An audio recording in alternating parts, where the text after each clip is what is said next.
Hello everyone, good morning. সবাইকে জানাচ্ছি নতুন দিনের নতুন সকালের শুভেচ্ছা। আশা করছি সবার দিনটা আজকে খুব খুব ভালো কাটবে। তো চলো আজকের ভিডিওটা শুরু করা যাক। আজকে সকালে ঘুম থেকে উঠেই ভাবলাম চলো সকাল থেকেই তোমাদের সাথে ভিডিওটা শেয়ার করি। তো দেখো সকালে উঠেই আগে একটু ঠাকুরের নাম করে নিচ্ছিলাম, আর তারপরে দেখো এখন চলে যাব ব্রাশ করতে। সকালে উঠে ভগবানকে স্মরণ না করে তো দিনটা কখনোই শুরু করা যায় না, তাহলে মনে হয় পুরো দিনটাই ইনকমপ্লিট থাকবে। আর তারপরে দেখো এখন এই যে ব্রাশে পেস্ট লাগিয়ে নিয়ে চলো এখন ব্রাশ করে নেব। আর আমার মতন কে কে আছো গো, বাথরুমে না গিয়ে বা সিঙ্কের সামনে না দাঁড়িয়ে ব্রাশ করে ঘরে গিয়ে জানলা দিয়ে প্রকৃতি দেখতে দেখতে ব্রাশ করো? আমি কিন্তু এটা করে থাকি, দেখেছো? আমি এক হাতে ক্যামেরা ধরেছি আর আরেক হাতে কিন্তু জানলা দিয়ে প্রকৃতির দৃশ্য দেখতে দেখতে ব্রাশ করে এখন চলো স্নানটা করে নেব। আর আজকে যেহেতু বৃহস্পতিবার, ওই জন্য সকাল সকাল স্নান সেরে পুজোটা করি না।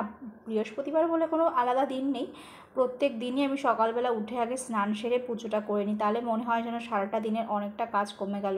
তোমরাও কি ঠিক এমনটাই করো? তাহলে কিন্তু আমাকে অবশ্যই কমেন্ট করে জানিও। আর তারপরে দেখো এখন পুজো টুজো দিয়ে নিয়ে এখন চা খেয়ে নিয়েছি। চাটা খেয়ে এখন চলে এলাম বিছানা গুছোতে।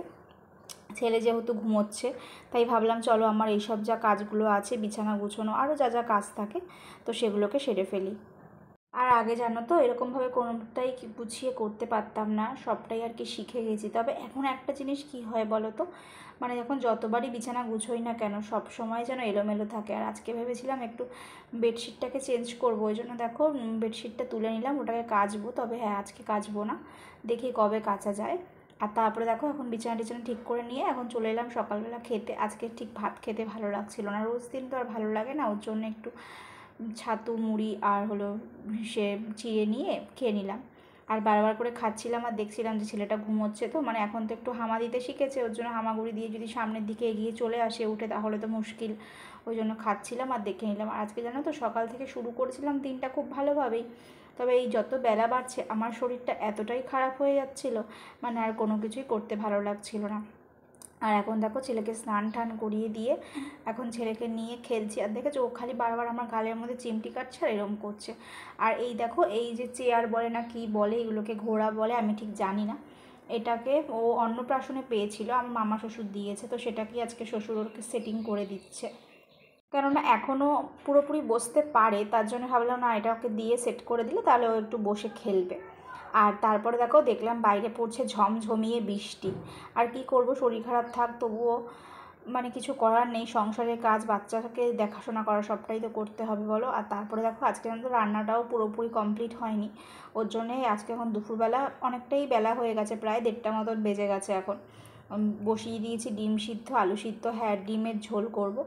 আর সকালের কিছু হালকা রান্না হয়েছিল, ডাল ভাজা টাজা এইসব, তো এগুলো দিয়ে তার দুপুরবেলা খাওয়া যায় না। ওর জন্য দেখো এখন এই যে আমি ডিমের মশলা কষাবো, পেঁয়াজটা ভাজছি আর এদিকে আলু সেদ্ধ করে রেখেছি, ডিমগুলোকেও ভেজে রেখেছি। তবে জানো তো আমাদের বাড়িতে কিন্তু সবাই ডিমটাকে একটু কড়া ভাজা খাই, অনেকে না ডিম সিদ্ধ করে আর ভাজেও না, ডাইরেক্ট ঝোলে দিয়ে দেয়, তবে আমরা সেটা করি না।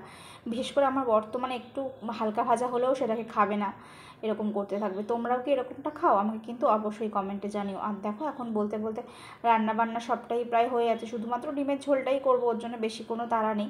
এখন এই যে ডিমের ঝোলটাকে ফুটতে দিয়েছি, যদিও আগে আলুটা সেদ্ধ করে নিয়েছিলাম, ওর জন্য অতটা আর কি সময় লাগবে না। তো আর দেখো তোমাদের আজকে আমি দেখিয়ে দিই আর কী কী রান্না হয়েছিল।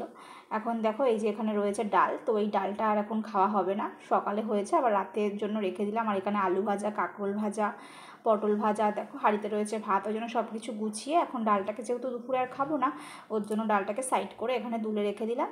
আর দুপুরবেলা শুধু এই ভাজা দিয়ে আর ডিমের ঝোল দিয়েই খাওয়া হয়ে যাবে। আর এই হাতাটাকেও নাবিয়ে ফেললাম, যে ভাবলাম যখন লাগবেই না তাহলে এটাকে ধুয়ে ফেলি, মানে সব গুছিয়ে গাছিয়ে রাখছি আর কি।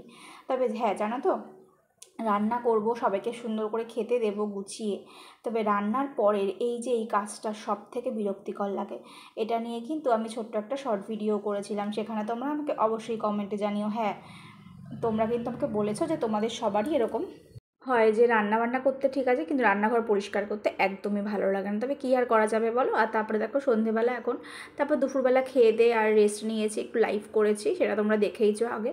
আর এখন দেখো আবার বিকেলবেলা বিছানা গুছোতে বসে পড়েছি, ঘুম টুম থেকে উঠে ছেলেকে খাইয়ে দাইয়ে নিয়ে এখন বিছানা গুছোচ্ছি। ওই যে বললাম দিনের মধ্যে যে কতবার আমাকে বিছানা গুছোতে হয় তার কোনো ঠিক নেই। তো আর ভিডিওটা আমি বড় করলাম না, আমার ভিডিওটা আমি এখানেই শেষ করে দিচ্ছি। দেখা হচ্ছে নতুন কোনো ভিডিওতে। Bye bye.